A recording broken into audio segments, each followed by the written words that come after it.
This book, for centuries, has codified the spiritual and divine march of our nation. Today, Manusmriti is law. These are the words of Savarkar. Mr. Savarkar has clearly stated in his writings that there is nothing Indian about our constitution. He has clearly stated that the book India is run by should be superseded by this book. There is a battle taking place today in India. And on this side are the defenders of the idea of the constitution. And from each state we have one. Dronacharya जी ने एकलव्य को कहा कि आप ऊंची जात के नहीं हो, आप ऊंची जात के नहीं हो, आप द्विजा नहीं हो, मैं आपका गुरु नहीं बनूंगा, यहां से तुम चले जाओ। तो द्रोणाचार्य जी ने उनसे कहा कि गुरु दक्षिणा के लिए मुझे तुम्हारा हुनर, तुम्हारा भविष्य, तुम्हारा अंगूठा चाहिए। और एकलव्य ने अंगूठा काट के द्रोणाचार्य को दे दिया।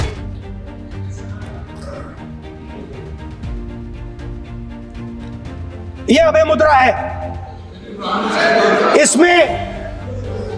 इसमें कॉन्फिडेंस, स्ट्रेंथ, निडरता कहां से आती है? हुनर से आती है, इस अंगूठे से आती है। ये लोग इसके खिलाफ हैं। जैसे द्रोणाचार्य जी ने एकलव्य का अंगूठा काटा, वैसे ही आप पूरे देश का अंगूठा काटने में लगे हुए हो। Thank you, Speaker Sir, for letting me speak today on the Constitution. Speaker Sir, in my last few speeches, I spoke about the concept of Abhay Mudra, the concept of fearlessness, truth, and non-violence.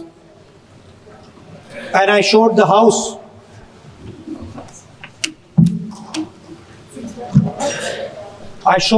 images of our different religions displaying this Abhay Mudra.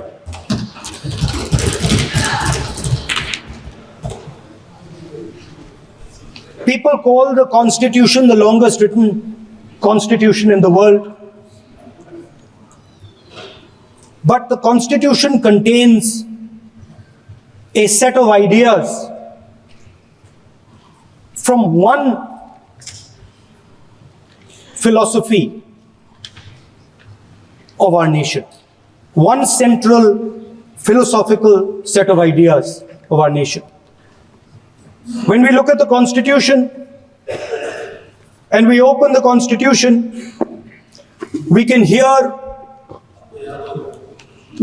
the voice and the ideas of Ambedkar, of Mahatma Gandhi, of Jawaharlal Nehru. But where did those ideas come from? Those ideas came from an old, profound tradition in this country. Those ideas came from Shiva, from Guru Nanak, from Basavana, from Buddha, from Mahavir, from Kabir, from a list of people. So when we speak of the Constitution and we show the Constitution, of course it is a document of modern India, but it could never have been written without ancient India and her ideas. So when we Look at this constitution. We remember this list of people, all different variations on the same idea. And in front of us stand the people who follow a very different philosophical tradition. And I want to start my speech by quoting what the supreme leader, not of the BJP, but of the modern interpretation of the ideas of the RSS has to say about the Constitution of India and about how he thinks India should be run. The worst thing about the Constitution, the worst thing about the Constitution of India is that there is nothing Indian about it. Manusmriti is that scripture which is most worshipable after Vedas for our Hindu nation, and from which our ancient times have become the basis of our culture, customs, thought, and practice. This book, for centuries, has codified the spiritual and divine march of our nation. Today, Manusmriti is law. These are the words of Savarkar. Mr. Savarkar has clearly stated in his writings that there is nothing Indian about our Constitution. He has clearly stated that the book India is run by should be superseded by this book. And this is what the fight is about. Now, it's nice that all of you are so-called defending the Constitution. But I want to ask you, do you stand by your leader's words? Yes. Do you support your leader's words? Because when you speak in Parliament about protecting the Constitution, you are ridiculing Savarkar. You are abusing Savarkar. You are defaming Savarkar. I'd like to quote also in Hindi. Bharat के संविधान के बारे में सबसे बुरी बात तो यह है कि इसमें कुछ भी भारतीय नहीं है। भारत के संविधान के बारे में सबसे बुरी बात तो यह है कि इसमें कुछ भी भारतीय नहीं है। यह आपके नेता ने कहा था, जिसकी आप पूजा करते हैं। Speaker sir, I described in my first speech the idea of a battle taking place. I described the Mahabharata, described Kurukshetra. There is a battle taking place today in India. And on this side are the defenders of the idea of the Constitution. And from each state we have one. If you ask us Tamil Nadu, we will tell you Periyar. If you ask us Karnataka, we will say Basavana. If you ask us Maharashtra, we will say Phule ji, Ambedkar ji. If you ask us Gujarat, we will say Mahatma Gandhi. आप speaker को You praise these people. You praise these people hesitatingly because you have to. But the truth is that you want India to be run the way it used to be run. जैसे हिंदुस्तान पहले चलाया जाता था, वैसे ही आप हिंदुस्तान को चलाना चाहते हो। मैं बता रहा हूं, आ रहा हूं। पेशेंस रखिए थोड़ी, इतना एक्साइटमेंट नहीं होना चाहिए। स्पीकर सर, जब मैं छोटा था दिल्ली में, स्पीकर सर, दिल्ली के चारों ओर जंगल हुआ करता था। जो आज यहां रहते हैं उनको ताजुब होगा कि एम्स के बिल्कुल बगल में जंगल शुरू होता था। जहां रेलवे म्यूजियम है वहां पे जंगल शुरू होता था। वैसे ही जंगल में, दोनों नॉर्थ और साउथ, वैसे ही जंगल में हजारों साल पहले एक युवा, 6-7 साल का युवा, हर रोज सुबह उठ के 4 बजे उठ के, एक बच्चा, वाह बहुत बढ़िया, एक बच्चा 4 बजे उठ के तपस्या करता था। हर रोज सुबह तपस्या, हर रोज सुबह वो धनुष उठाकर तीर कमान चलाता था और घंटे घंटे उसने तपस्या की, सालों के लिए उसने तपस्या की।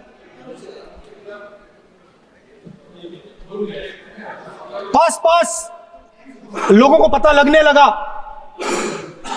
कि लड़का है, यही तो आप नहीं समझ सकते हो, यही प्रॉब्लम है, यही तो प्रॉब्लम है। धनुष में तपस्या है, मनरेगा के काम करने में तपस्या है।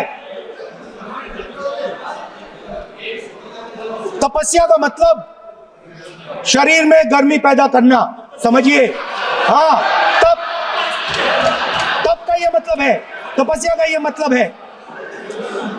तो ये तपस्या कर रहा था, लोगों को पता लगा और वो गुरु के पास गया। लड़के का नाम एकलव्य था और वो गुरु के पास गया और उसने कहा, गुरु द्रोणाचार्य जी, मैं सालों से धनुष चलाना सीख रहा हूं, मैंने अपनी पूरी शक्ति इसमें डाली है,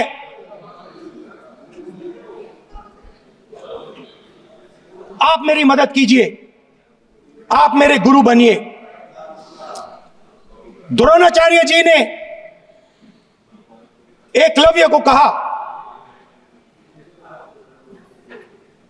कि आप ऊंची जात के नहीं हो, आप ऊंची जात के नहीं हो, आप द्विजा नहीं हो, मैं आपका गुरु नहीं बनूंगा, यहां से तुम चले जाओ। और एकलव्य चला गया। फिर से एकलव्य ने तपस्या शुरू की, फिर से तपस्या शुरू की। कुछ साल बाद द्रोणाचार्य जी और पांडव उसी जंगल से निकले। एक कुत्ता भौंक रहा था, कहानी आपने सुनी है, सुना देता हूं। कुत्ता भौंक रहा था, अचानक कुत्ते की आवाज शांत हो गई। द्रोणाचार्य जी और पांडव पास गए और उन्होंने देखा कि तीरों के जाल में कुत्ता फंसा हुआ था। मुंह में तीर था एक, हाँ, मगर कुत्ता तीरों के जाल में फंसा था, एक तीर मुंह में थी, शांत था कुत्ता, मगर कुत्ते को चोट नहीं लगी। एकलव्य ने अहिंसा के साथ कुत्ते को शांत किया था। द्रोणाचार्य जी आते हैं और एकदम पूछते हैं, तुम्हें यह किसने सिखाया? एकलव्य जवाब देता है, द्रोणाचार्य जी, यह मैं सीखा हूं, मैंने तपस्या की है, घंटों मैंने प्रैक्टिस की है।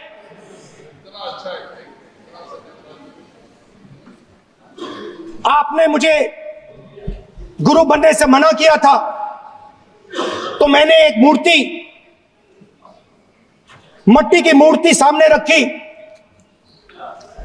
और मैंने प्रैक्टिस की और मैं सीखा। द्रोणाचार्य जी खुश नहीं हुए। द्रोणाचार्य जी ने एकदम कहा, तुम्हें मुझे गुरु दक्षिणा देनी है।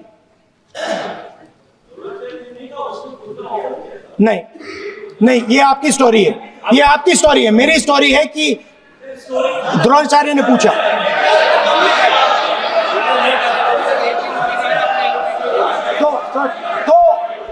तो द्रोणाचार्य जी ने Sir, the PM will not speak. You have to understand. If you are not giving order, Prime Minister has to speak. That you have to understand. If you are not giving protection, if you are not giving protection to LOP, then Prime Minister has to speak here. I will tell you. We will be very clear. ठीक है sir. माननीय सदस्य, आपको मैंने कई बार कहा, आप धमकी शब्दों में मत बोला करिए। एक मिनट जाती द्रोणाचार्य जी ने, कार्य मंत्री बोले कितने डिस्टर्बेंस कर रहे थे। द्रोणाचार्य जी ने कहा कि मुझे आप गुरु दक्षिणा दीजिए। मेरी स्पीच ले ली आपने। तो द्रोणाचार्य जी ने उनसे कहा कि गुरु दक्षिणा के लिए मुझे तुम्हारा हुनर, तुम्हारा भविष्य, तुम्हारा अंगूठा चाहिए। और एकलव्य ने अंगूठा काट के द्रोणाचार्य को दे दिया।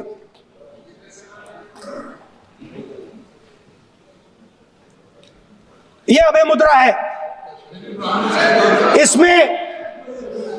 इसमें कॉन्फिडेंस, स्ट्रेंथ, निडरता कहां से आती है? हुनर से आती है, इस अंगूठे से आती है। ये लोग इसके खिलाफ हैं। जैसे द्रोणाचार्य जी ने एकलव्य का अंगूठा काटा, वैसे ही आप पूरे देश का अंगूठा काटने में लगे हुए हो। आप जैसे ही एकलव्य का, जैसे द्रोणाचार्य जी ने एकलव्य का अंगूठा काटा, वैसे ही आप हिंदुस्तान के युवाओं का, जैसे ही एकलव्य ने, ठीक है सर, जैसे एकलव्य का अंगूठा काटा गया, वैसे ही आप हिंदुस्तान के युवाओं का, सबका अंगूठा काटते हो। जब आप अदानी जी को धारावी देते हो, तो आप धारावी के जो एंटरप्रेन्योर्स हैं, जो स्मॉल एंड मीडियम बिजनेसेस हैं, उनका आप अंगूठा काटते हो। जब आप हिंदुस्तान के पोर्ट्स, एयरपोर्ट्स, डिफेंस इंडस्ट्री, ये सब जब आप अदानी को देते हो,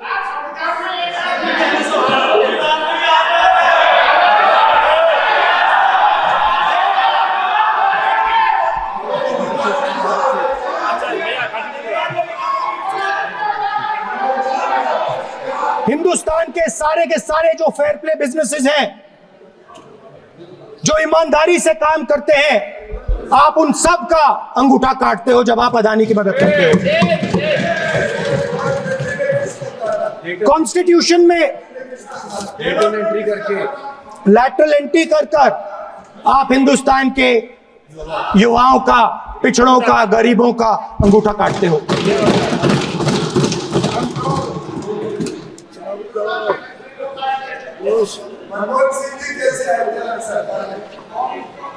सर, स्पीकर सर, जैसे एकलव्य ने प्रैक्टिस की थी, वैसे ही हिंदुस्तान के युवा सुबह उठकर 4 बजे उठकर अलग अलग एग्जाम्स की तैयारी करते हैं। आपने देखा होगा, पहले हजारों युवा सुबह उठकर रनिंग करते थे, वेट ट्रेनिंग करते थे आर्मी में जाने के लिए। जब आपने अग्निवीर लागू किया, तो आपने उन युवाओं की उंगली काटी। जब आप पेपर लीक कराते हो, 70 बार आपने पेपर लीक करवाया है, तब आप हिंदुस्तान के युवाओं के अंगूठा काटते हो।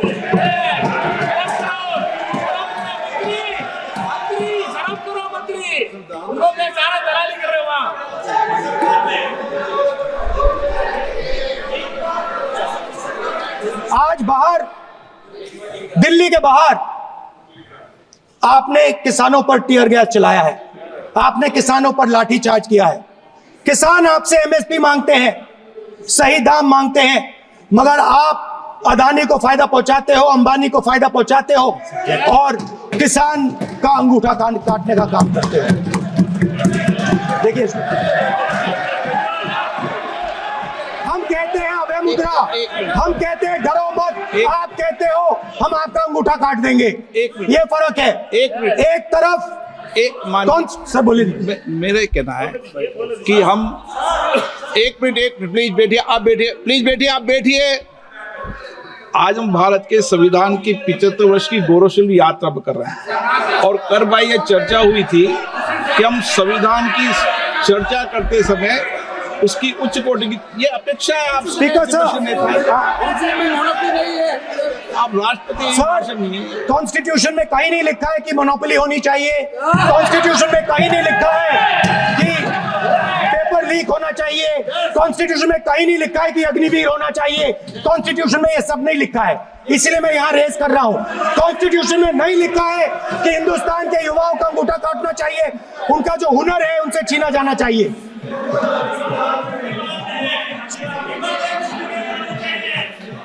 बेटा बेटे कर रहे हैं सर, 5 बजे अपनी बेटे बेटे करेंगे हम, कुछ नहीं बोला है सबको। 5 बजे देखिएगा, 5 बजे देखिएगा क्या करते स्पीकर सर, मिलेगा। मैं कुछ दिन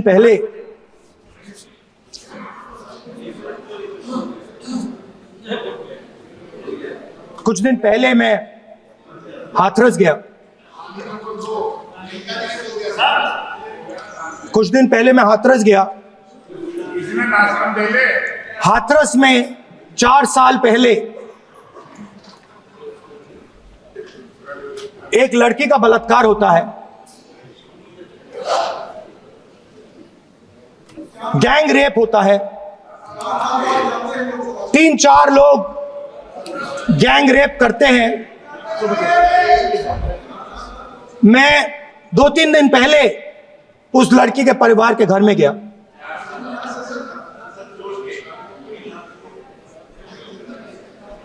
जिन्होंने गैंग रेप किया वो बाहर घूम रहे हैं और लड़की का परिवार अपने घर में बंद है। लड़की का परिवार बाहर नहीं जा सकता है। जो अपराधी हैं वो उनको रोज धमकाते हैं और वो बाहर घूमते हैं।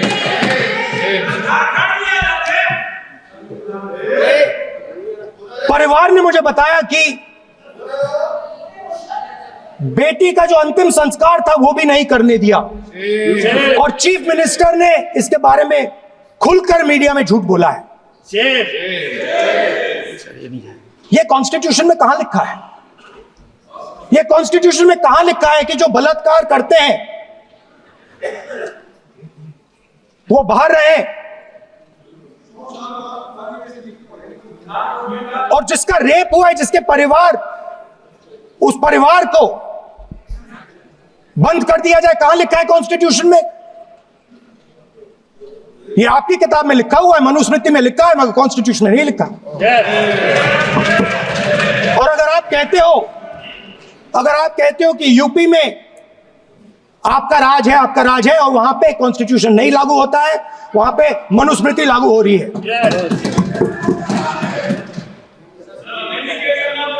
परिवार ने मुझे कहा कि यूपी की सरकार ने उन्हें वायदा किया था, कहा था कि हम आपका रिलोकेशन करेंगे, आपको कहीं और रहने की जमीन देंगे। आज तक 4 साल हो गए हैं, आज तक उनका रिलोकेशन नहीं किया गया है। और हर रोज उन्होंने मुझे फोटो दिखाई, वो बाहर निकलते हैं और जिन्होंने बलात्कार किया वो धमकाते हैं उनको। तो मैं इस हाउस में कहना चाहता हूं कि अंबेडकर जी के संविधान वाले लोग, इंडिया गठबंधन वाले लोग, हम सब मिलकर उस परिवार का रिलोकेशन हम करेंगे, अगर आप नहीं करोगे तो। और हिंदुस्तान के हर गरीब व्यक्ति को हम ये कहना चाहते हैं, आपकी रक्षा कॉन्स्टिट्यूशन करता है और ये बीजेपी के लोग कॉन्स्टिट्यूशन पर 24 घंटा आक्रमण करते रहते हैं।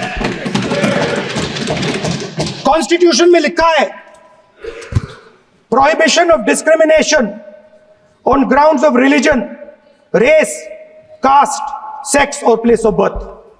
The state shall not discriminate against any citizen on grounds only of religion, race, caste, sex, place of birth or any of them. Some days back, youngsters from Sambal came to see me.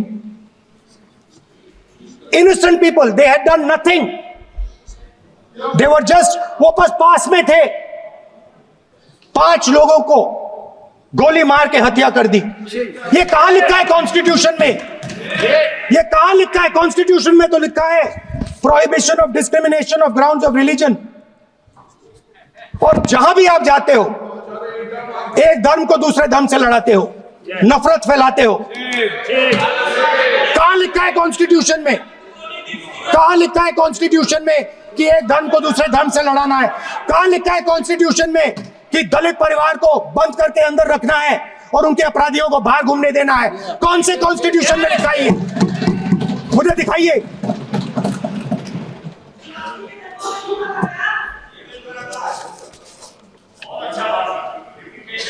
Speaker साहब, हमने हमारी जो विचारधारा है, India गठबंधन की विचारधारा है, वो देश में कॉन्स्टिट्यूशन लाई है। हम सब मिलकर कॉन्स्टिट्यूशन की रक्षा करते हैं। अंबेडकर जी ने कहा था, if there is political equality but no social and economic equality, political equality will be destroyed. ये अंबेडकर जी के शब्द हैं और आज ये बात सबके सामने है। पॉलिटिकल इक्वालिटी जो थी वो खत्म हो गई है। हिंदुस्तान के सारे इंस्टीट्यूशंस कैप्चर कर लिए गए हैं। सोशल इक्वालिटी नहीं रही, फाइनेंशियल इकोनॉमिक इक्वालिटी नहीं रही। इसीलिए हमारा अगला कदम जाति जनगणना होगा। हम देश को दिखाना चाहते हैं कि आपने किन लोगों का और कहां कहां अंगूठा काटा है। हम दलितों को, आदिवासियों को, पिछड़ों को, किसानों को, मजदूरों को दिखाना चाहते हैं कि आपने किस किस का अंगूठा काटा है। इसलिए जो मैंने वायदा किया था, इसी हाउस में यहां हम कास्ट सेंसस लागू करेंगे और उसके बाद हिंदुस्तान में एक नए तरीके का विकास होगा, एक नई तरीके की राजनीति होगी। जो मैंने पहले कहा था, जो आपको अच्छा नहीं लगता है, 50% रिजर्वेशन, उस दीवार को हम यहां तोड़ेंगे। 50% रिजर्वेशन की दीवार और जाति जनगणना हम यहां करा के दिखाएंगे। आपको जो कहना है कर लो, कह लो। स्पीकर सर, बहुत बहुत धन्यवाद। Stay ahead with our cutting-edge news app. Instantly access the latest shorts in just 1 minute and breaking news in just 50 words. Download now for a smarter, faster news experience.